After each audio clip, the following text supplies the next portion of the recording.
મહાન્યૂઝમાં આપનું હાર્દિક સ્વાગત છે દોસ્તો. મહાન્યૂઝમાં આપનું હાર્દિક સ્વાગત છે દોસ્તો. 15મી ઓગસ્ટ એક પવિત્ર ભારતનો એક સ્વતંત્ર દિવસ ગણવામાં આવે છે. તેને લઈ આખું ભારત દેશ તેનું સન્માન કરે છે. ઠેર ઠેર તિરંગા લગાવવામાં આવે છે. પણ અફસોસની વાત એ છે કે આજે તારીખ 18 સુધી વિદ્યાનગરની અંદર હજી પણ તિરંગા આપણને ઠેર ઠેર જોવા મળી રહ્યા છે. જે તિરંગાનું હળહળતું અપમાન કહેવામાં આવે છે.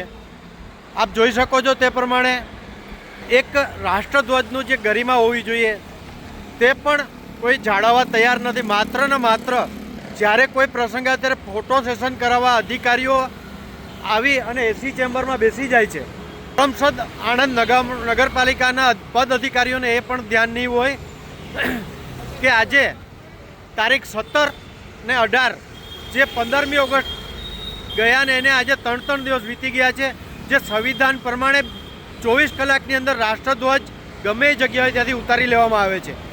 તો શું આ પદ અધિકારીઓને ખ્યાલ નહીં હોય કે હજી સુધી એસી ચેમ્બરમાં બેઠા બેઠા એમની ઊંઘ નહીં ઉડી હોય અથવા બીજે ક્યાંક ફોટો સેશન કરાવતા હશે તો આ વસ્તુનું ધ્યાન નહીં આવે.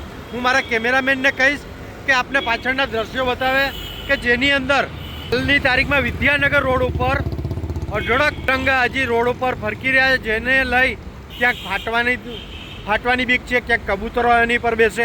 તો શું આ રાષ્ટ્રધ્વજનું હળહળતું અપમાન ના કહેવાય મિત્રો? હું આપને દ્રશ્ય બતાવવાની કોશિશ કરીશ.